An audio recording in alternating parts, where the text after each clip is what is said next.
Hello friends, आज हम बात करेंगे सेट्स। अगर हम 11th क्लास एनसीईआरटी की बात करें तो जो मैथ्स है उसमें जो पहला चैप्टर है वो है सेट्स। बेसिकली सेट जो है वो आज की तारीख में एक फंडामेंटल कॉन्सेप्ट है मैथमेटिक्स का।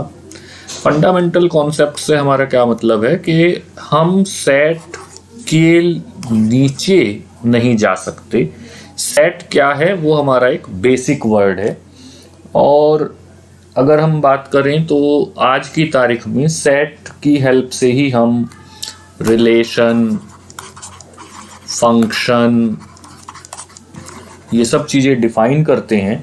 और जब ये चीज़ें डिफ़ाइन हो जाती हैं तो इसके बाद हम ज्योमेट्री या ट्रिग्नोमेट्री की तरफ मूव करते हैं, जहाँ पर कि हम इनके एप्लीकेशन देखते हैं। जॉर्ज कैंटर मैथमेटिशियन हुए हैं जर्मनी के, जिन्होंने की सेट सबसे पहले डिफाइन करा। और उन्होंने जो सेट डिफाइन किया था ये किया था प्रॉब्लम्स ऑन ट्रिग्नोमेट्रिक सीरीज। यानी आप समझ सकते हैं कि जब ट्रिग्नोमेट्री पे वो काम कर रहे थे तो उन्होंने वहाँ पे सेट का यूज़ किया, सेट को डिफाइन किया और एक ऐसा फंडामेंटल कॉन्सेप्ट बन के आया। जॉर्ज कैंटर हुए हैं 1845 से 1918 यानी 1918 तक, और 19वीं शताब्दी 1910 या 5 के आसपास ये सेट की डेफिनेशन इस्टेब्लिश हुई है। तो कहने का मतलब कि अगले 100-125 साल में ये एक बेसिक फंडामेंटल टॉपिक बन गया है। क्या सेट? तो सेट को अगर हम डिफाइन करें तो a collection of well defined objects. A collection of well defined objects, जैसे कि odd numbers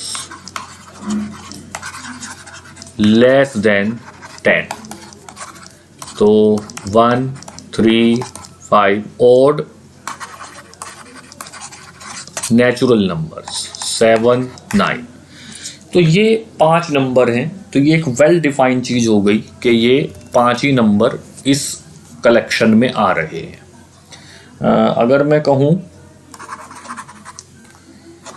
vowels in English, तो यहाँ पर भी A, E, I, O, U केवल 5 अल्फ़ाबेट हैं जो इस कलेक्शन में आ रहे हैं।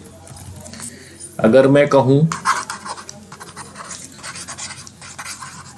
प्राइम फैक्टर ऑफ 20, तो 2, 2, 5 केवल 3 ये नंबर हैं। और इसमें भी जब हम आगे थोड़ा सा इसकी बात करेंगे तो हम कहेंगे कि रिपीटिशन इज़ नॉट अलाउड, तो हम इस 2 को एक ही बार लिखेंगे। तो इट इज़ सर्टेन, ये निश्चित है कि केवल यही 2 एलिमेंट हैं जो प्राइम फैक्टर 20 के बना रहे हैं। ऐसे ही अगर मैं कहूँ रूट्स ऑफ, तो इसके जो रूट हैं वो ये 2 हैं +-1।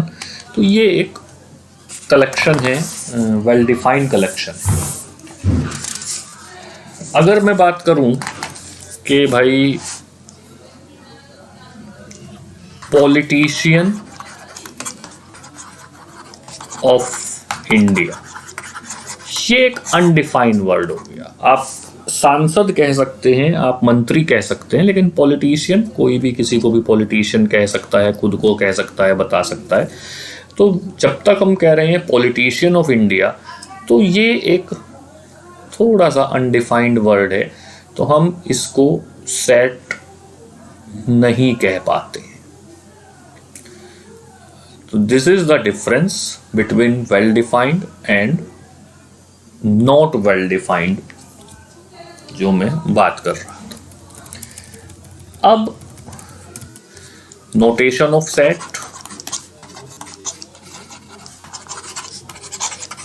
सो नोटेशन ऑफ सेट, कैपिटल जो लेटर होंगे वो हमारे सेट के नोटेशन होंगे, capital A, capital B, D. कुछ स्टैंडर्ड नोटेशन है जैसे कि N for natural numbers, Z for integers, Q for rational numbers, R for real numbers. इसी तरह से जो स्मॉल लेटर्स हैं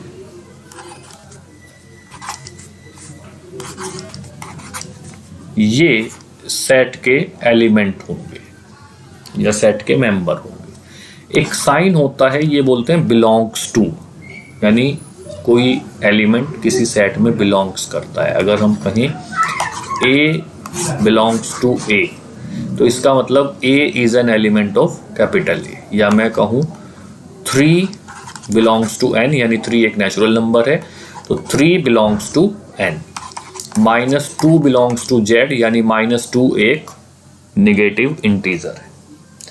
तो जो हमारे एलिमेंट्स हैं वो स्मॉल अल्फ़ाबेट से रिप्रेजेंट होंगे और जो हमारे सेट्स हैं वो हमारे कैपिटल लेटर्स से रिप्रेजेंट होंगे। एक आता है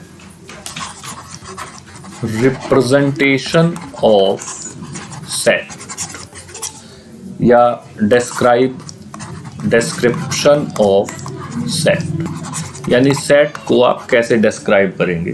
तो ये इसमें पहला जो मेथड है वो कहलाता है रोस्टर मेथड या टेबुलर मेथड। इसमें क्या होगा कि एक सेट अगर कोई हमें दिया हुआ है तो उसके सारे एलिमेंट्स को हम डिस्क्राइब करते हैं लिस्टिंग से। जैसे कि अगर मैं कहूँ कि roots of x square -1 equals to 0, that is x equals to +-1, तो इस सेट को हम a is equal to 1 and -1। इसी तरह से अगर मैं कहूँ सेट बिल्डर मेथड या इसे प्रॉपर्टी मेथड भी कहते हैं, तो इसमें क्या होगा कि हम लिखते हैं इसे इस तरह से a such that a is a root of x square -1 equals to 0। तो यानी हमने +1 एंड -1 ना लिख के एक ऐसी प्रॉपर्टी लिखी जो सेट का हर एक एलिमेंट पजेस करता है। तो ये कुछ बेसिक्स हैं जो आपकी NCERT की किताब के पहली एक्सरसाइज से पहले दिए हुए हैं। इसी सीक्वेंस को, इसी कंटिन्यूशन को हम कंटिन्यू करेंगे और अपने अगले वीडियो में लेके आएंगे इस पहली एक्सरसाइज के ऊपर बेस्ड क्वेश्चन। तब तक थैंक यू वेरी मच।